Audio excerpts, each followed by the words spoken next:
Only in the Philippines! Sila na may utang, sila pa ang galit pag siningil. Magbayad ka na! Only in the Philippines! Ang scam ko ng tao, tapos caption mo, feeling blessed. Wow!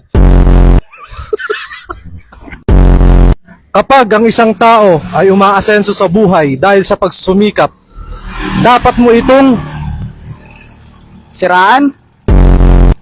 Sisiraan? ano ang tawag sa kuto ng kalbo? Homeless? Ano ang paraan para makaahon ka sa kahirapan? Humanap ng apam.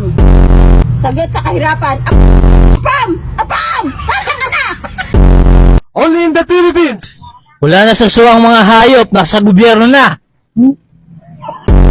Only in the Philippines! Nag-imbita ka ng isa, nagsama ng pamilya. Tigas ng mukha, grabe.